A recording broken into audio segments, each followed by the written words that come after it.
In the class Substance Abuse Counseling, we covered a wide array of topics, including the history of drugs and counseling, the ethical legal standpoint, drugs in the body, why people use, testing the client for drug usage, setting for treatment, individual treatment, group treatment, family treatment, relapse prevention, working with various cultures, and prevention. Throughout the course, I've learned a lot about substance abuse and a lot about myself. The seed has been planted to what exactly I want to do and why I want to do it. The following video will seek to explain a little of what I learned regarding the topics above, my theory of choice, and how I can incorporate what I've learned into my own successful practice. From a legal and ethical standpoint, I will only need a bachelor's degree and practicing license in my home state of Maryland. I will begin working on a counselor-client agreement and what I hope to accomplish during the sessions, how much I charge, cancellations, insurance questions, and what I expect from the client. This will only work if the client is ready and willing to make the necessary changes.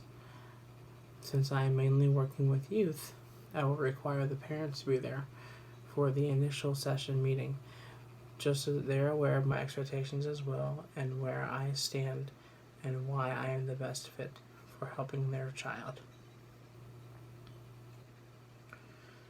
After that, it becomes the responsibility of the child to continue the sessions. I will adhere by the moral principles mentioned in the book: justice, beneficence, non-maleficence, autonomy, fidelity, and veracity. These principles are all crucial to the process and will help it to make it a success. I will adhere by the ACA Code of Ethics for all things, including confidentiality. They need to understand and trust that I am here for them and that I will do everything in my power to make sure that they are protected both physically and legally. I will make sure that I am well versed and well researched in regards to the effects of what the drugs can do to the body, all while remaining culturally sensitive. The theory I chose regarding why people use is more of an integrated approach. There is no one theory that is definitive and one that rules over all. I believe that the best approach comes from a variety of outputs and outlets. Initially, I was made to believe that the disease theory was the end-all, be-all approach. As stated in previous papers and posts, I am that way because of my dad and his recovery process. He was made to believe that his alcoholism was the disease and there was no known cure. Once he was cured of the alcohol, he was still considered an alcoholic. I found that concept hard to understand and a bit puzzling.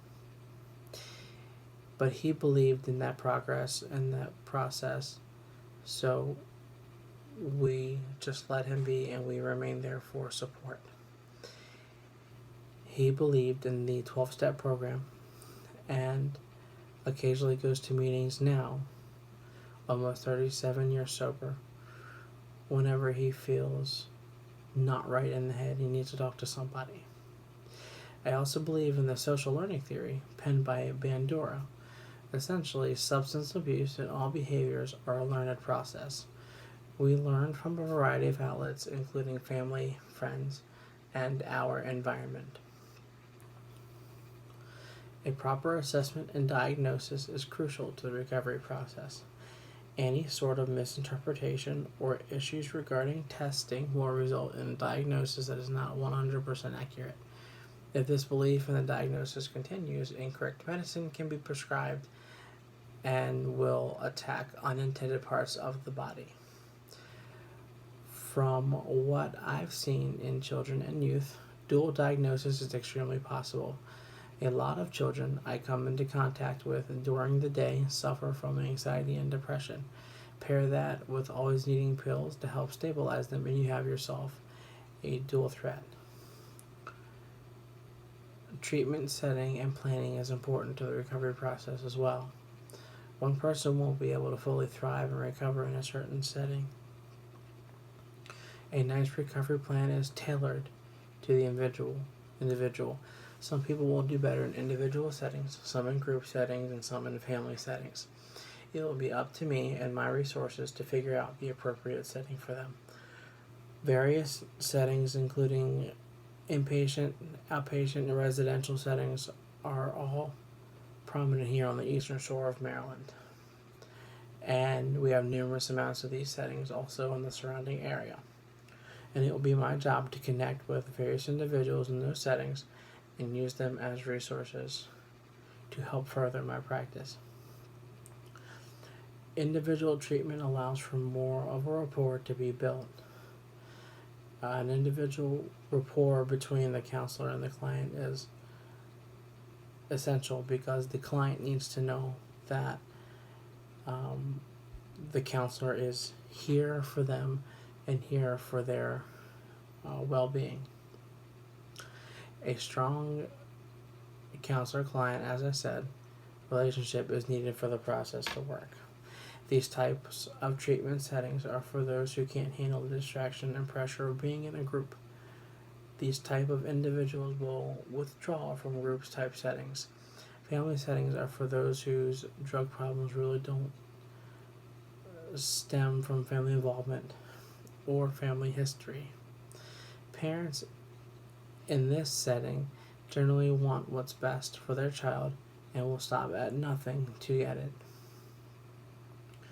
It's important to understand that not everyone can stick to a recovery plan. Relapse is inevitable in this case. It will be up to me to figure out the cause of relapse or the determinant and to plan accordingly. Whatever this case may be, it's important to me that I involve one responsible member of the family, whether it's the mom, whether it's the dad, or whether it's an aunt or uncle, grandparents, brothers or sisters, whoever the client can trust with the information, whoever the counselor can trust with the information.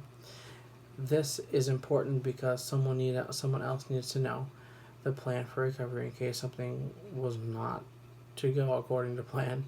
If an emergency arose and the second in command didn't know what to do, he or she could call on a counselor or therapist for help. This, I believe, is one of the most important parts of the recovery process because there needs to be a backup in case a portion of the recovery plan goes awry. Working with diverse cultures is a topic that is very important to my life, as I am a multicultural individual. My mom is white and of European descent, and my dad is Indian from the White Mountain Apache tribe in White River, Arizona, and he's a full-blood Indian. It's very important that the counselors are well researched in the culture that is being presented to them via the client. There may be reasons that the client is doing what they're doing, and that has to do with how the culture sees things. They may not be willing to cooperate with you on this topic, but you can address that when the time comes. It is also important for you to get out of your own way and eliminate any biases that you may have against particular cultures. The recovery process will be much smoother if you can learn to respect and appreciate the cultures you come into contact with. The three types of prevention, primary, secondary, and tertiary, are important to understanding this prevention. Primary and secondary prevention involves education on drugs and other alcohol and other drugs to youth and to young adults. For example, the DARE program we all witnessed when we were kids in elementary school, or there could be substance abuse groups or meetings on the college campus. The prevention is along the same lines as relapse prevention and other treatment options, because at that point they have not prevented the substance abuse from becoming a problem. It is now a problem, and it is something that has to be solved and has to be gotten rid of promptly. Learning about the various topics of substance abuse is crucial to my future understanding of counseling. Taking this course has sort of helped me to find myself and where I stand in regards to counseling.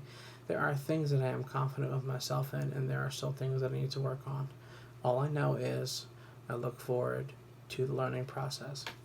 Again, my name is Anthony Palmer, signing out of Assignment 8. Thank you.